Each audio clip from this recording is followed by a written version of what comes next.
Hey, what's up everyone, and welcome to part 1 of my top 20 best video games of 2012. And in this part, I'm going to tell you my honorable mentions and number 20 to number 11.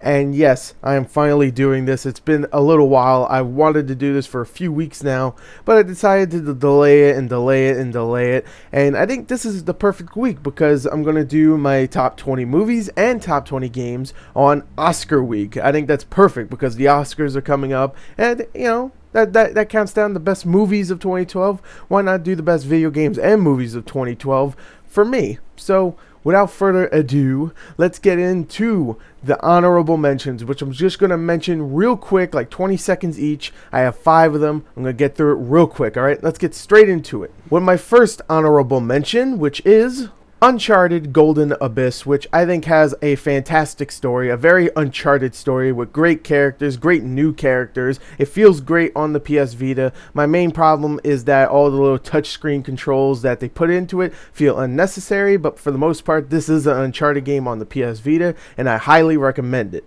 Syndicate, which was a great first-person shooter set in a futuristic world, and it was a beautiful game, great 4-player co-op.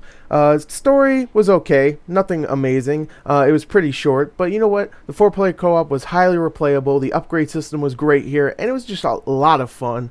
Definitely recommend it, and it's pretty cheap now, so definitely go check it out.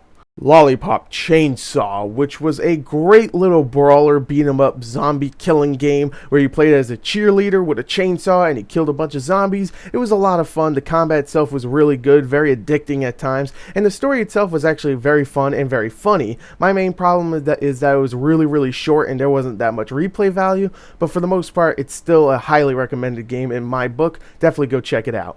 Kingdoms of Amalur Reckoning, which had so much content in the game and such a great combat system and so many different weapons, so many different enemies to fight. It's sad that not many people played this game because it is a great RPG. Main problem is that the story isn't all that interesting and the side quests are kind of repetitive, but besides that, it's still a very fun RPG that anybody should play, especially if you want a lot of content. And last but certainly not least is Spec Ops: The Line, which had a fantastic story with a main character that just went through hell throughout the entire game. And the only reason why I wouldn't put this on my top 20 is because the gameplay itself is fairly generic. I mean, it's fun, but it's fairly generic, and the multiplayer is kind of tacked on. But besides that, the story here is just filled with twists, filled with great character moments. Definitely go play this game. It's extremely cheap now. Go play it right now. Binary Domain, which was a game I was not looking forward to when I first played the demo because I didn't think the demo was all that great. I finally got a chance to play the game after a few months of it being out, and I absolutely loved it. I thought the gameplay itself was very tight, very smooth. I loved shooting robots, all of them, the little parts that came off the robots. That was extremely entertaining to see. And surprisingly, the story here is actually very good. I was really drawn into it. I really liked the characters. I really liked some of the dialogue in it, the twists and turns that the game takes, all the little boss battles that happen. It's a really well done game, visually, gameplay wise, and story wise. It is actually a good game, and I highly recommend it. Now, I didn't play the multiplayer, so I can't really comment on that, but this is a game I didn't get a chance to review when it first came out, and I really wanted to because I really did enjoy this game. The story is great, the gameplay is great. Definitely go check this out. It's pretty cheap now. Binary Domain. Darksiders 2 is my number 19, and the thing about Darksiders 2, when I first played it, I actually really enjoyed this game. I thought it was extremely fun. I thought it was pretty much a fantastic game. I gave it a 9 out of 10 when I reviewed it. When I played a little bit more, I was like, okay, I see a little bit of the problems here and there, but you know what? This is still a fantastic game. It really is.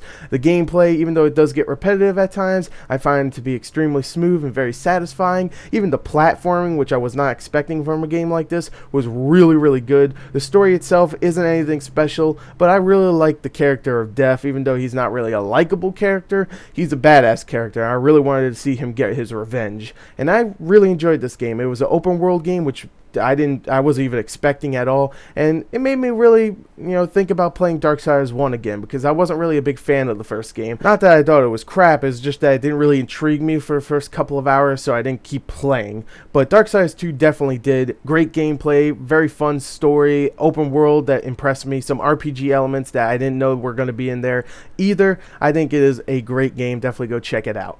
Xenoblade Chronicles is my number 18, and I can already smell the hate of this only being 18. But I'm going to tell you straight up, when I reviewed this game, I loved it. I gave it a 9.2 out of 10. I think it was great, and I still stick by that score around that. I would probably give it like an 8.8 by now. I still think it's a great game. It is filled with so many great moments. It really is, and the story itself is very dramatic, very funny at times, great characters, great voice acting, which is a huge surprise. But the reason why this is only number 18, even though I pretty much love everything about it, is the gameplay is great. Don't get me wrong, it is really, really good.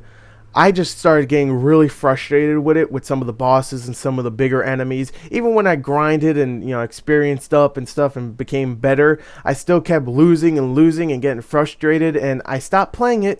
Two reasons. One, I got really frustrated, of course, and two, there was other games coming out, so I never beat the game. So that's why it's not in my top 10. I never beat it. I got about 20 hours in, and that was about it. Sadly, I didn't get a chance to beat this game, but I really wanted to, and if I did, it most likely would be in my top 10. But right now, it's in my top 20 because I still enjoyed what I played, and I thought the stuff I played was great. So there you go. Xenoblade Chronicles is number 18.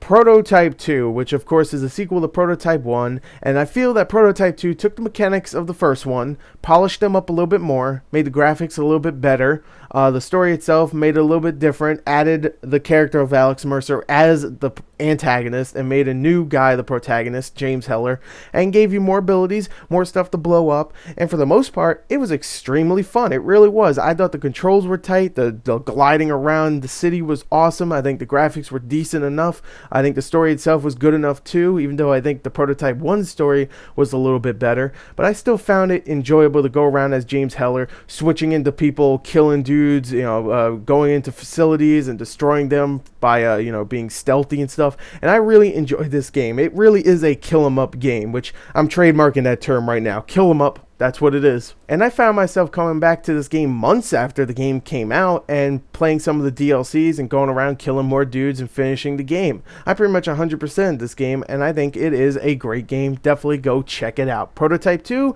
is my number 17. Transformers Fall of Cybertron is of course the sequel to War for Cybertron, and this game really just, again, like Prototype 2, takes the mechanics from the first one, polishes them up, gives you way more scope in this game than they did in the last game, and just makes you feel like you are in a battle. You are actually in the war this time. This one should have been called War for Cybertron, because you feel like you're in a war. There's just destruction everywhere, big robots smushing little robots in the background. There's destruction everywhere. Cybertron's getting destroyed. There's ships flying around while you're fighting on this, the ground. And the last 20-30 minutes of this game is breathtakingly awesome. It really is. The last conclusion to this game is so good. The only problem I have with this game is the campaign is pretty short, and there's some moments where you're like in tight corridors just shooting enemies, and it kind of feels a little generic. But when the environments do open up, which is plenty in the game, it is gorgeous and so much fun, and the multiplayer here is back and even better than ever. So overall, Transformers Fall of Cybertron is definitely worth your time. Mark of the Ninja is my number 15, and what a brilliant game this is. This is a side-scrolling stealth game that completely works. Klee Entertainment knows how to do side-scrolling games. They did Shank 1 and 2, which I heard were really good games, but this game takes it to another level because it's a stealth game, and it really does work. It is just entertaining to go around and kill all these soldier dudes in different ways, lay down little spike bombs, or like, hang them from street lights and let their friends get scared and like, oh my god, I'm gonna shoot anything I see, and then let them kill each other. It's extremely funny. You definitely feel like a ninja in this game. Klee Entertainment really did make something special here. They made a stealth game that completely works in the side-scrolling genre, and I really want to see a sequel. I want to see a better story. I want to see different abilities, maybe a little bit longer, and then you will have almost, maybe even a perfect game. Mark of the Ninja is a fantastic game. Definitely go check it out. Hitman Absolution is my number 14, and if you think about it, Hitman Absolution and Mark of the Ninja are very similar because Hitman, Agent 47 himself, is very much like a modern day ninja. He goes around, he stealths it up, he kills people without them noticing or makes it look like an accident, kind of like a ninja. And this game is very much like that because you go around in a bunch of different environments, a bunch of different levels, killing a wide variety of different targets. And this game just has so much variety. This game should just be called Variety Absolution because there's so many different ways to go along a path or go and kill an enemy or go kill a target. There's so many different ways you could do this stuff, and it's so replayable, so much fun. Hell, even when it gets into the shooting portion, it's really entertaining and way better than the other Hitman games because those games are clunky, let's just say that. And this game is a lot of fun, and I highly recommend it to people that just want to go and kill targets and look cool doing it. Definitely recommended.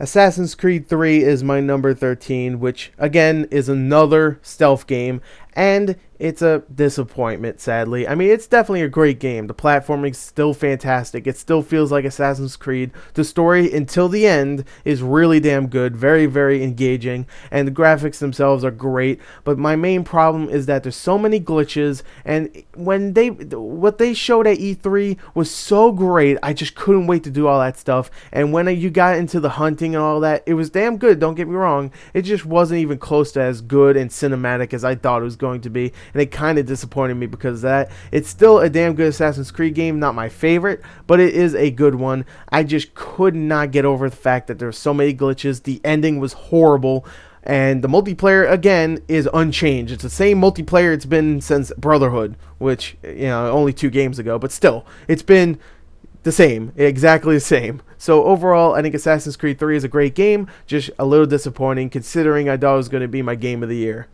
Witcher 2 Enhanced Edition for the Xbox 360 is my number 12, and the reason why this is only number 12 is because I kind of feel bad that this game did really come out in 2011, and they released it on Xbox, and I'm putting it in my top 20, even though it really is a 2011 game. So this would actually be a little bit higher in my list, but you know what? I still put it in my list because I think it is a 2012 game. It is considered one, and it is an astounding RPG with some breathtaking graphics on the Xbox 360, and I heard the PC is even better, but the Xbox itself is still just brilliant looking. And the story itself follows Geralt of Rivia, I think, and he is a witcher. He kills big monsters and stuff, and he's a great character. You really like him as a character. He's a badass. All the side characters, all the great facial animations. The combat itself is very smooth, very responsive and visceral. I really enjoyed The Witcher 2 Enhanced Edition. I think it is a fantastic game you can get for pretty cheap now, and I highly recommend it. I can't wait for The Witcher 3. It's coming up real soon, and I just can't wait. I can't wait. Max Payne 3 is my number 11, and do not let that number fool you because this game is definitely worth your time because it is a great shooter and it has a great story with a fantastic lead character, Max Payne, once again. And if you haven't played the first 2 games, first of all, go play those games and then play this game because it is a lot of fun. The gunplay here, while it does get repetitive at times, it has the bullet time mode and a great cover mechanic, great animations, a lot of different guns. It is a lot of fun, and the story is so good that it makes you want to continue and just see what happens next. So even though the gameplay might not be your favorite thing, the story should be, at least, because I think it is a very well written story that you should definitely go and, you know, pay attention to. And not only is the single player itself pretty long and actually a lot of fun, you also get a multiplayer mode in this, which is actually really damn good. It really works here. It's very fun. The whole package is just definitely worth it. Right now you can get it for about $20, and I highly recommend it. Max Payne 3 is my number 11, and that's the final game I'll be talking about in this part. Look forward to part 2 most likely tomorrow.